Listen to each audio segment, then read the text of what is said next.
vous savez, quand arrive une année nouvelle, les hommes entrent dans cette année nouvelle avec beaucoup de résolutions. Je veux faire ceci, je veux faire cela. Et de fois, et souvent d'ailleurs, on rentre aussi avec beaucoup d'inquiétudes. Beaucoup d'inquiétudes.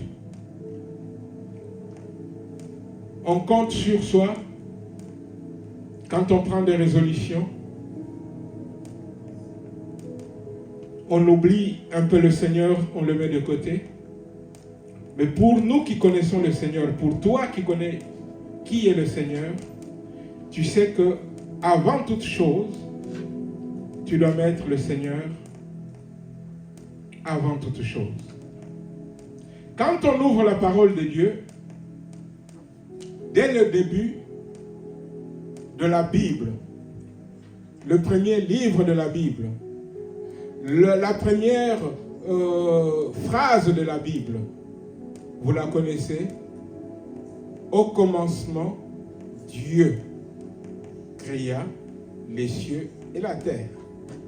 On nous dit la terre était informe et vide, vous connaissez. Mais on retient, au commencement, Dieu. Avant toute chose, Dieu. Si on veut réussir, avant toute chose, Dieu. Mettre Dieu avant toute chose.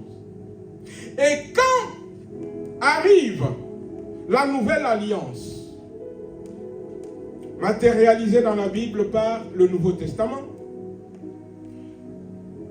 dans le livre de Jean, l'évangile de Jean commence aussi par cela. Au commencement était la parole était avec Dieu, la parole était Dieu. C'est-à-dire, au commencement, Dieu. Alléluia. Amen. Au commencement, Dieu. Si tu veux aller de l'avant, si tu veux réussir, sache mettre Dieu au commencement de toutes choses. Alléluia. Amen. Et c'est d'ailleurs comme ça que tu vas rentrer dans le repos de Dieu. Parce que nous savons que Dieu a déjà préparé toutes choses. À nous juste de découvrir ce que Dieu a déjà préparé et à rentrer dans cela. Quand ce n'est pas le cas, on a beau se battre, faire ceci et cela, le résultat n'est pas garanti. Amen. Amen. Vous voyez, le chant qu'on venait de chanter tout à l'heure dit, ne t'inquiète de rien. Je voudrais que le peuple de Dieu ce matin sache que telle est la volonté de Dieu. Ne t'inquiète pas ce matin. Ne t'inquiète pas en 2025 que Dieu t'a donné. Dieu t'a permis d'entrer dans cette année nouvelle. Ne t'inquiète pas. Alléluia. Ne t'inquiète pas. Est-ce un conseil qui vient de ma part? Non. C'est un conseil qui vient de Jésus lui-même. Alléluia. Amen. Et nous allons prendre ce texte. Allons dans Matthieu, chapitre 6. Matthieu 6. Nous commencerons au verset 25. Matthieu 6. Matthieu 6, le verset 25. Je vais vous demander, comme c'est la première lecture, si on peut se mettre debout. Comme ça, ensemble, on lit cela. Au moins, je n'aurais pas été seul à lire la parole de Dieu ce matin, nous tous. Ceux qui ont leur Bible, vous pouvez lire dans vos Bibles, mais aussi c'est marqué devant. De 25 à 34. Voilà, donc de 25 à la fin de ce chapitre. À 3, nous commençons la lecture. 1, 2, 3. C'est pourquoi je vous dis, ne vous inquiétez pas pour votre vie de ce que vous mangerez, ni pour votre corps de quoi vous serez vêtus. La vie n'est-elle pas plus que la nourriture et le corps plus que le vêtement? Non, non.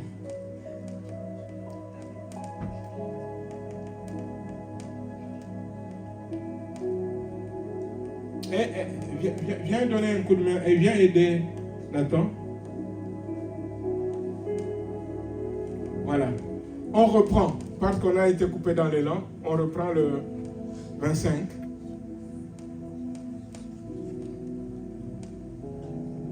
Un, deux, trois.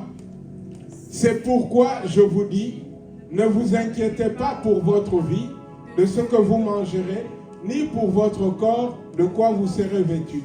La vie n'est-elle pas plus que la nourriture, et le corps plus que le vêtement?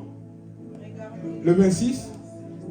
Regardez les oiseaux du ciel, ils ne sèment ni ne moissonnent, et ils n'amassent rien dans les greniers, et votre Père céleste les nourrit. Ne valez-vous pas plus que? Qui de vous, par ses inquiétudes, peut ajouter une coudée à la durée de sa vie? Et pourquoi vous inquiétez au sujet du vêtement?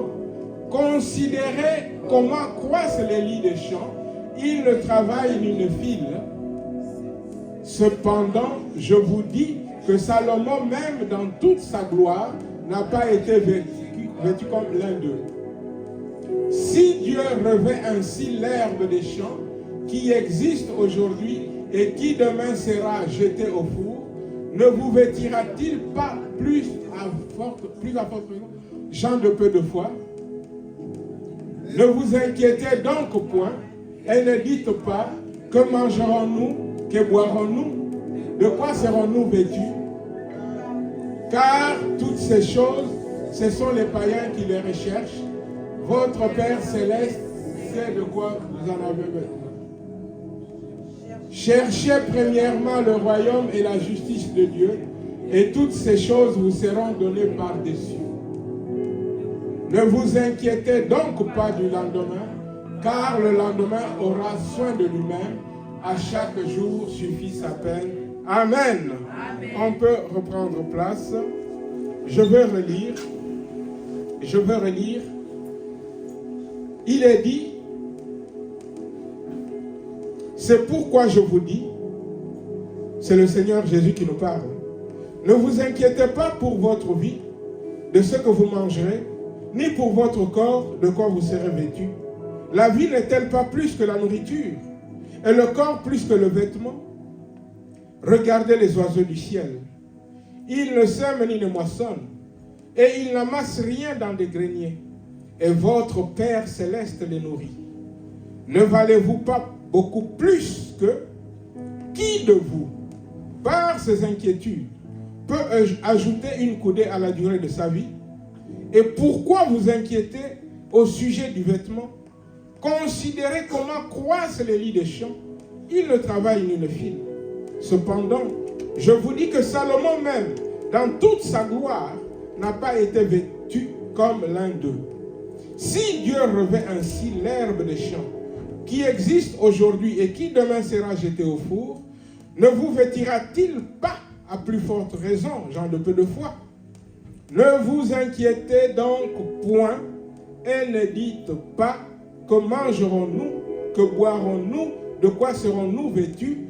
Car toutes ces choses, ce sont les païens qui les recherchent. Votre Père céleste sait que vous en avez besoin. Cherchez premièrement le royaume et la justice de Dieu, et toutes ces choses vous seront données par-dessus. Ne vous inquiétez donc pas du lendemain, car le lendemain aura soin de lui-même. À chaque jour suffit sa peine. Amen, amen, amen. Bien-aimé, Dieu te fait la grâce que tu vois l'année dans laquelle on vient de rentrer. C'est-à-dire l'année 2025. Il faut que tu gardes ce conseil. Parce que, comme je l'ai dit, beaucoup de gens rentrent dans une année nouvelle avec beaucoup d'inquiétude.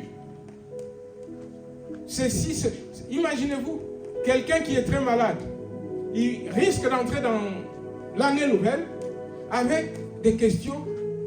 Est-ce que ma maladie va continuer?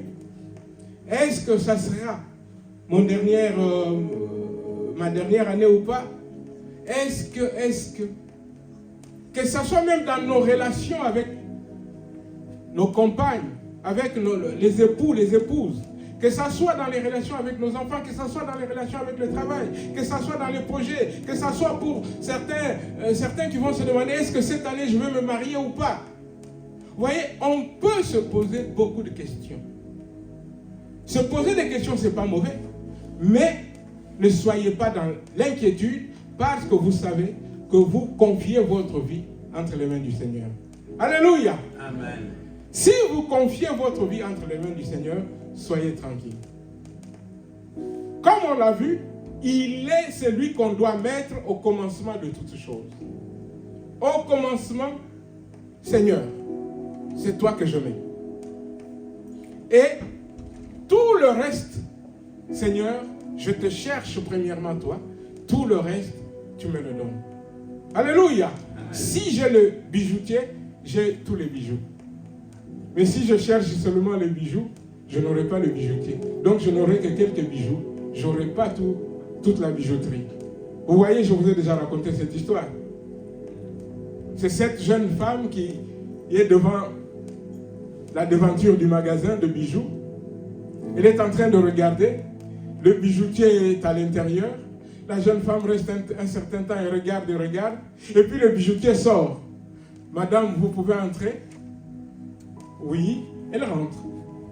Le bijoutier qui lui demande, Madame, choisissez un bijou, je vous l'offre. Le bijoutier dit, je ne veux pas choisir un de ces bijoux, mais je veux choisir le bijoutier. Elle savait qu'en prenant le bijoutier, elle avait toute la bijouterie avec. Vous voyez?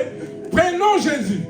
Et avec lui, nous avons toute la bénédiction de Dieu. Alléluia. Amen. Si nous choisissons seulement certaines bénédictions ou certaines choses que nous voulons, nous passerons à côté de la volonté de Dieu. Il dit, recherchez premièrement le royaume de Dieu et la justice. Tout le reste, cela vous sera donné par-dessus. Premièrement, vous voyez, quand Jésus raconte cette histoire, Nathan, tu peux revenir un peu au début, à 25. Quand Jésus raconte cette histoire, Jésus nous dit, le choix de la vie, c'est plus important que les vêtements. La vie, c'est plus important que les vêtements. Vous voyez? Et donc, les vêtements et ce qu'on va manger ou ce qu'on va boire. Recherchons premièrement. Donc, la vie. Vous voyez? Pourquoi? Il nous dit, d'ailleurs, qui, de par ses soucis, peut ajouter ne fût-ce qu'une coudée à sa vie? Personne. Tu rentres en 2025 avec tel souci. Qu'est-ce que tu peux changer par tes soucis? Rien. Sauf peut-être à aggraver ta santé. Plus de soucis cela va t'amener des problèmes de santé. Mais si tu es avec le Seigneur, si c'est lui que tu cherches, si c'est lui que tu mets en premier, bien-aimé, tu seras tranquille. Parce que tu sais que le Créateur de toutes choses, il est là, il s'occupe de toi. Nathan, on peut passer. Jésus dit, il nous prend deux comparaisons. Les oiseaux du ciel. Les oiseaux du ciel, ils n'ont pas de stock. Ils ne mettent rien dans les greniers. Vous voyez? Ils ne moissonnent pas, ils n'amassent pas. Ils n'amassent rien. Mais Dieu les nourrit, c'est-à-dire Dieu prend soin d'eux. Et quand passe, pour prendre le deuxième exemple, Jésus nous prend cette comparaison des oiseaux du ciel et il nous prend aussi la comparaison de les lits des champs.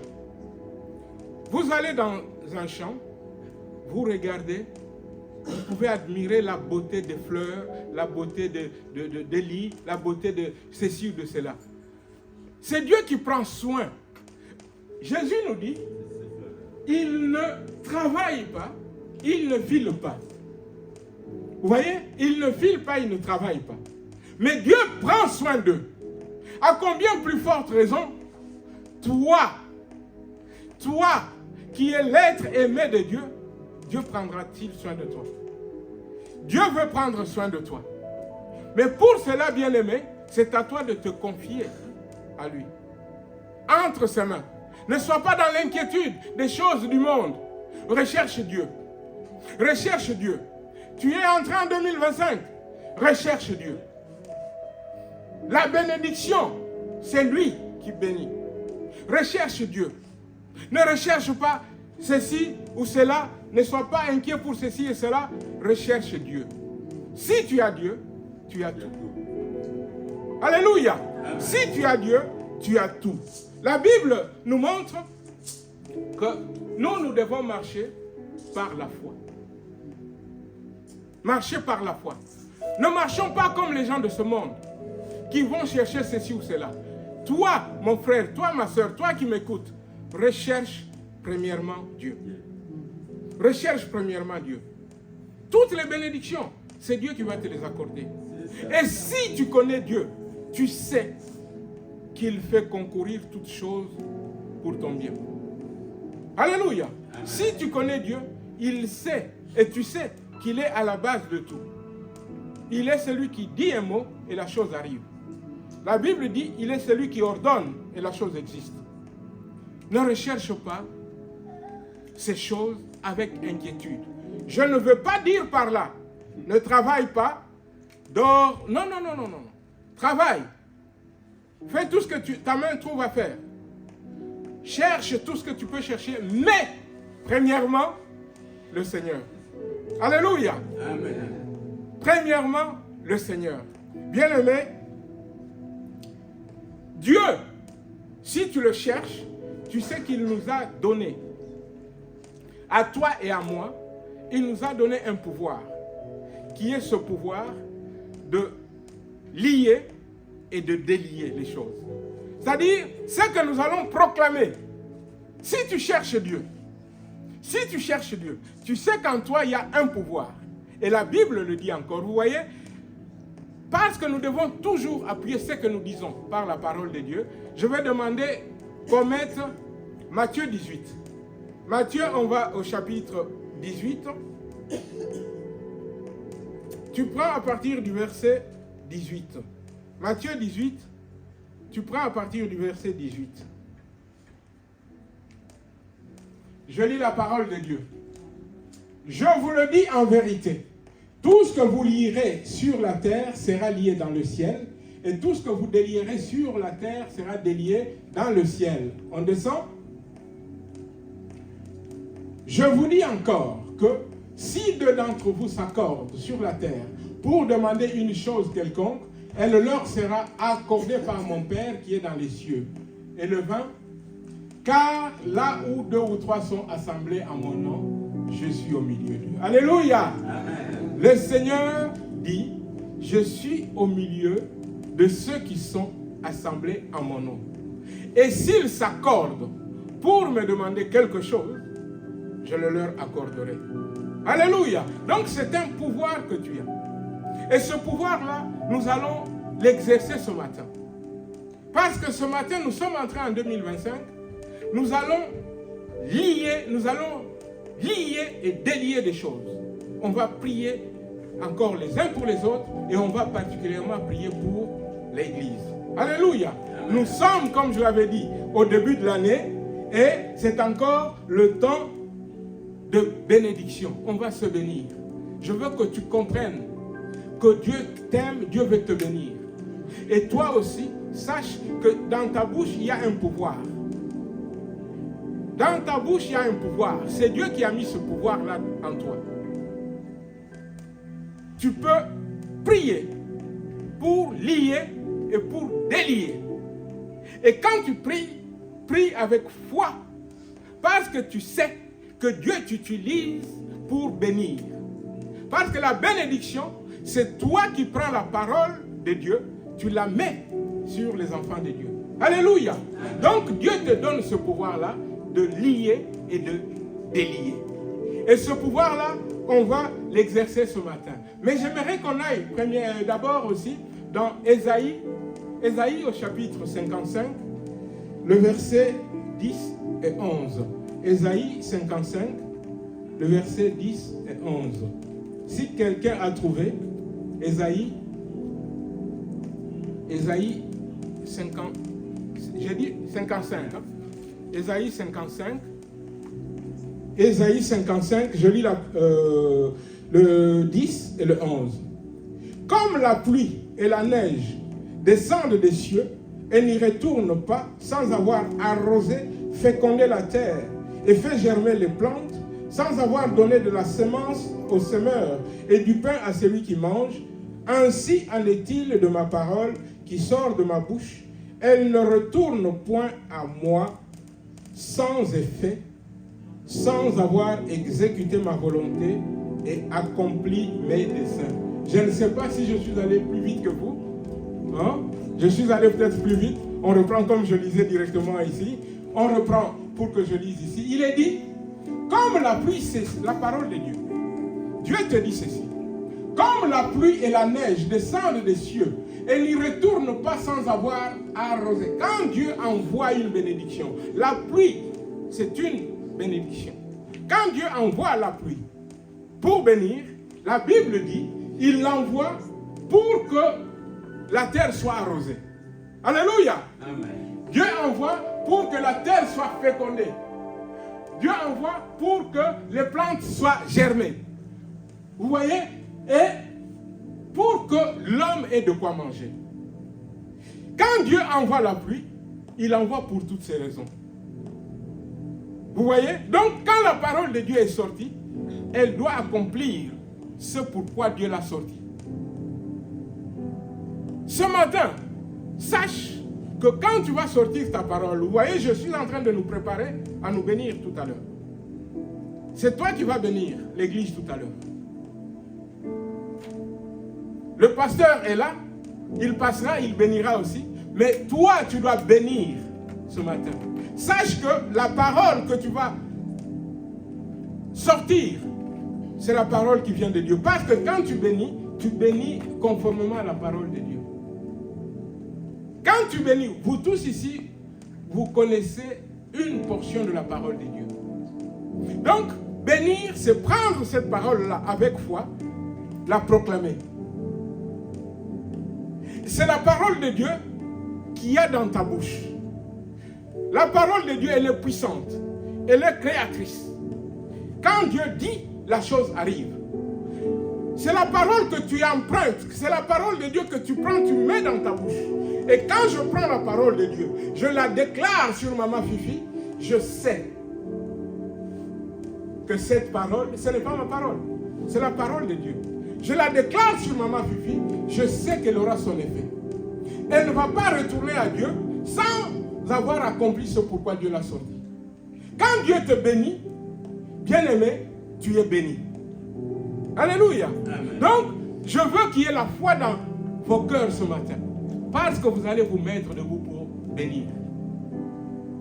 La Bible dit, comme la pluie et la neige descendent des cieux et n'y retournent pas sans avoir arrosé, fécondé la terre et fait germer les plantes, sans avoir donné de la semence au semeur et du pain à celui qui mange. Vous voyez, en définitive, Dieu veut te donner du pain. Mais quand Dieu veut te donner du pain, il commence par envoyer la pluie. La pluie va tomber, les agriculteurs français vont travailler. Comme ça, il y aura de la récolte. Et comme ça, Dieu va te donner la santé pour que tu ailles travailler, pour que tu aies un salaire et que tu ailles acheter ce pain-là. Si Dieu n'avait pas envoyé la pluie, les prix augmenteraient. Vous voyez donc tout ce que Dieu fait, il le fait pour un but. Dieu envoie la pluie, mais en définitive, c'est pour qu'il te donne à manger. Alléluia. Va sur le 11. Il dit, ainsi en est-il de ma parole. C'est ce que j'ai expliqué tout à l'heure. Mais c'est la parole de Dieu. Je veux ce matin que cela soit là, dans la tête de chacun, parce que tu vas prier. Ainsi en est-il de ma parole qui sort de ma bouche, de la bouche de Dieu. Elle ne retourne point à moi sans effet, sans avoir exécuté ma volonté et accompli mes desseins. Sache et ne doute pas que ce que tu vas proclamer ce matin va s'accomplir. Parce que si tu doutes, tu n'auras pas ce que Dieu attend de toi. Il ne faut pas qu'il y ait de doute dans ton cœur. C'est la parole de Dieu. Quand tu ouvres ta bouche, ça sera pour bénir. Donc c'est à toi d'être ce matin la bouche que Dieu va utiliser pour que tu proclames sa parole. Tu dois prier pour l'Église. Ce matin, on va prier pour l'Église. Prier pour l'Église, c'est prier pour les uns et les autres. Parce que l'Église, c'est composé de tel frère, telle sœur, telle famille. Tout ça, c'est ce qu'on appelle l'Église. Il y a eu un homme de Dieu. Cet homme de Dieu-là devait prier comme tous les hommes de Dieu. Un jour, il a dit, je ne peux pas cesser de prier pour vous. Parce que c'est lui qui cesse de prier pour le peuple de Dieu, pour les enfants de Dieu, il pêche. Cet homme-là, c'est Samuel. On peut regarder cela. Nathan, dans 1 Samuel, on va dans 1 Samuel au chapitre 12, le verset 23. 1 Samuel, chapitre 12, le verset 23. Qu'est-ce qu'il dit? 1 Samuel, chapitre 12, le verset 23. Voilà. Samuel déclare ceci. Loin de moi de pécher contre l'Éternel, de cesser de prier pour vous. Je vous enseignerai le bon et le droit chemin. Loin de moi de cesser de prier pour vous. Si tu ne pries pas, tu ne bénis pas le peuple de Dieu, tu pêches. Parce que tu es la bouche autorisée de Dieu pour prier, pour bénir. Alléluia. Et ce matin, c'est ce que j'aimerais qu'on fasse. On va le faire dans quelques minutes. Et la Bible nous montre aussi l'exemple que j'aimerais prendre pour terminer. L'exemple de cet homme de Dieu, un prophète, Ézéchiel. On va dans Ézéchiel, Ézéchiel au chapitre 37. Quand Dieu dit à Ézéchiel, prophétise. Ézéchiel était en train, Dieu lui a dit de prophétiser sur son peuple. Et quand Ézéchiel, on commence à 8, ce serait mieux de commencer, à la maison, vous pouvez lire à partir du 1er jusqu'au 14. Mais là, on va commencer à 8. Non, commence pour que ça soit clair pour tous. Hein. Commence au début. Que je commence au début, que je lise vite. La main de l'Éternel fut sur moi, et l'Éternel me transporta par son esprit et me déposa dans le milieu d'une vallée remplie d'ossements. Il me fit passer auprès d'eux tout autour, et voici, ils étaient fort nombreux à la surface de la vallée, et ils étaient complètement secs. Il n'y avait pas de vie. Complètement secs. C'était la mort. Vous voyez? Il me dit, Dieu dit à Ézéchiel, fils de l'homme, ces eaux pourront-ils revivre? Je répondis, Seigneur éternel, tu le sais. Il me dit, prophétise sur ces eaux et dis-leur, ossements desséchés, écoutez la parole de Dieu. Alléluia de l'Éternel. Donc, comme ce matin, Dieu, tu connais la situation de l'œuvre, la situation de l'Église. Dieu veut que tu prophétises, tu proclames, que tu pries pour ton Église. Dieu veut que tu pries pour ton frère, pour ta soeur.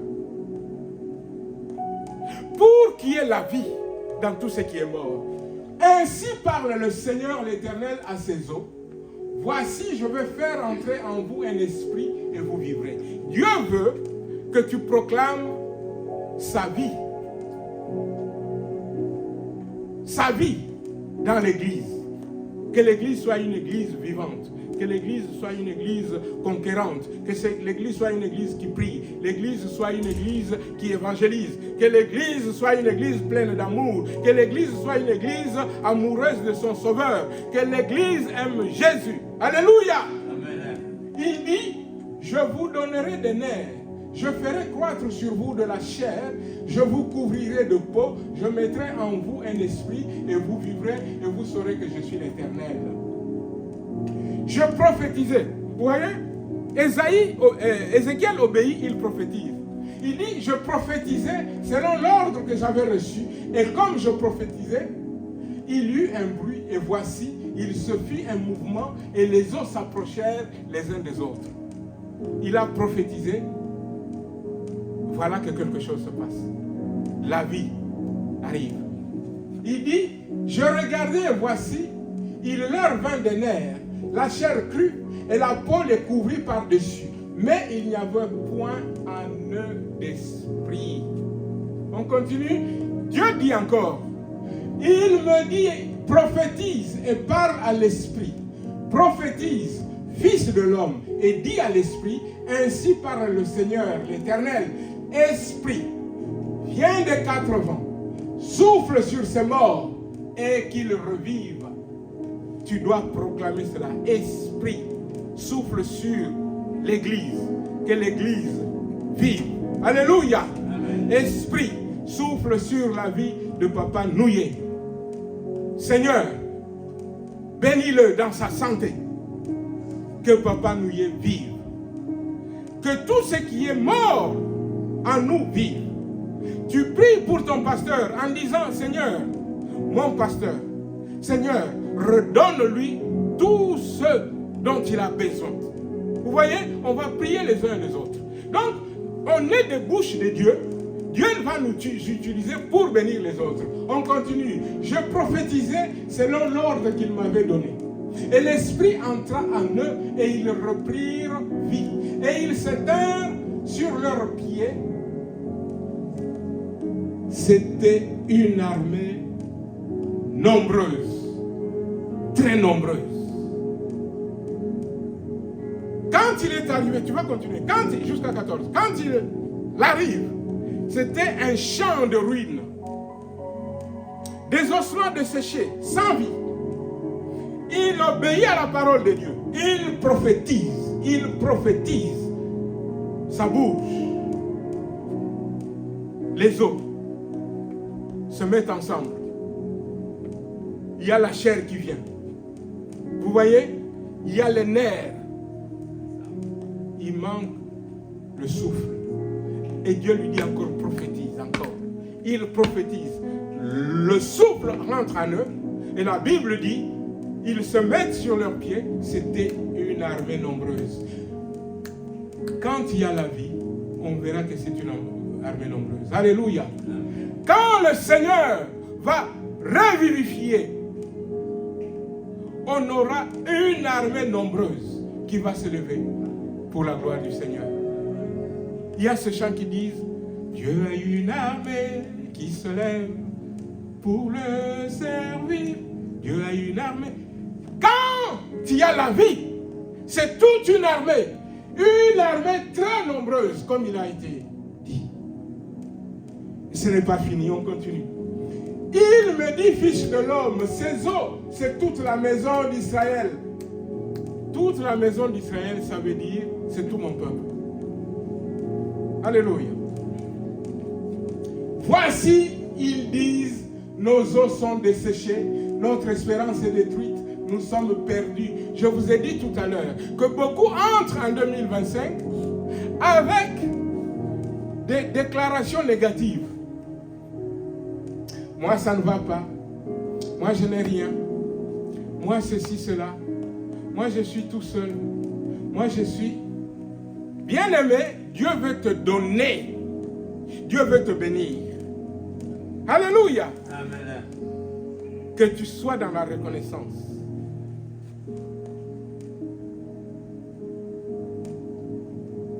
Prophétise donc et dis-leur, ainsi parle le Seigneur l'Éternel, voici, j'ouvrirai vos sépulcres, je vous ferai sortir de vos sépulcres, à mon peuple, et je vous ramènerai dans le pays d'Israël. Je vous ramènerai dans votre bénédiction. Je vous ramènerai là où je veux que vous soyez. Parce que ici le peuple avait été déporté.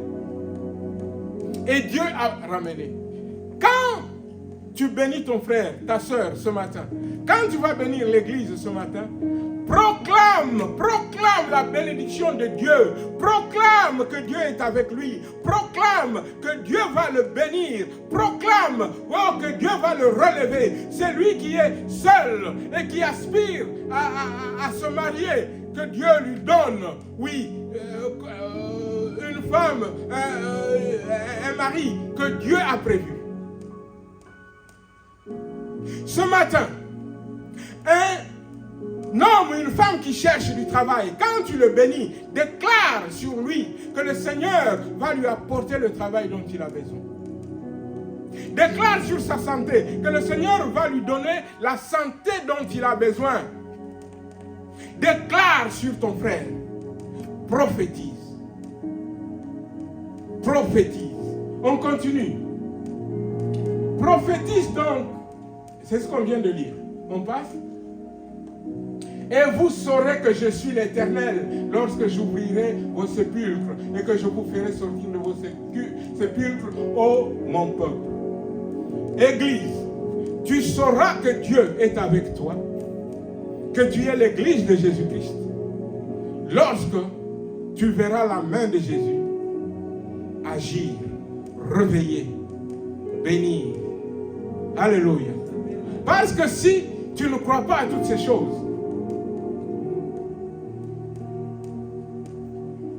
pourquoi tu viens? Si tu ne crois pas, reste à la maison. Rejette Jésus. Dis-lui, toi, tu n'es pas puissant, tu n'es rien. Mais si tu viens, c'est parce que tu sais qu'il est là. Alléluia. Parce que tu sais qu'il est celui qui dit un mot et la chose arrive. Qu'il est celui qui ordonne et la chose existe. Ne t'inquiète pas, peut-être pour ce que tes yeux voient. Parce que tout ce que le Seigneur fait, il le fait pour un but. Ne t'inquiète pas en disant peut-être oui, mais j'ai prié, je n'ai rien vu. Ah, le Seigneur, ton temps et le temps du Seigneur, ce n'est pas le même temps. Alléluia. Amen. Le Seigneur a son temps. Mais toi, tu dois être dans l'obéissance. Tu dois continuer. Le dernier verset dit, je mettrai mon esprit en vous. Regardez, tout à l'heure, on était partout en train de nous parler, parle à l'esprit, avec petit e. C'est-à-dire à l'esprit de l'homme, à l'esprit de ceux qui étaient morts. Mais maintenant, Dieu te donne sa parole en te disant, il va mettre son esprit avec grand E, c'est-à-dire le Saint-Esprit, c'est-à-dire la personne glorieuse de Dieu qui vit en toi, l'esprit de Dieu qui vit en toi. Dieu dit, je mettrai mon esprit en vous et vous vivrez. Je vous rétablirai dans votre pays, c'est-à-dire dans vos droits, en tant qu'enfant de Dieu. Je vous rétablirai. Il dit, et vous saurez que moi, l'Éternel, j'ai parlé et agi, dit l'Éternel. Alléluia! Dieu est celui qui parle, Dieu est celui qui agit. Dieu veut ce matin agir à travers toi. Aujourd'hui, tu ne vas pas prier pour toi-même. L'église va se mettre debout. Que tu saches prier ou pas, tu vas te mettre debout pour prier. Si tu crois que Jésus est Seigneur, si tu crois qu'il est le créateur de toutes choses, si tu crois que sa parole agit, si tu crois que sa parole est puissante, tu vas te mettre debout et ne doute pas, tu vas bénir. Bénir, c'est dire du bien. Dire du bien au nom de Jésus. Alléluia. Je vais vous demander de vous mettre debout. L'église, on va se mettre debout. On va se mettre debout. Même M. Royer qui est là pour la première fois, tu vas te mettre debout au milieu de nous. Tu vas te mettre debout. On va mettre. On va se mettre debout. Tu vas prier. Aujourd'hui, bien-aimé, tu vas prier pour l'église. Tu vas prier pour Nathan. Tu vas prier pour Maman Annie. Tu vas prier pour tout le monde. Tu vas prier pour toute l'église. On va prier. Tu peux citer les noms. Tu peux ne pas citer le nom. Peu importe. Mais que tu déclares la vie de Dieu. Que tu déclares, alléluia, que l'Esprit de Dieu va être à l'œuvre Alléluia. Et l'Esprit qui donne la vie. Dieu est celui qui donne la vie. Élevons nos voix, commençons à prier. Commençons à prier. Alléluia. Commençons à prier. Tu commences à prier. Tu commences à prier. Tu commences à prier. Tu dis à Dieu. Tu dis à Dieu. Alléluia. Alléluia. Alléluia. Oh.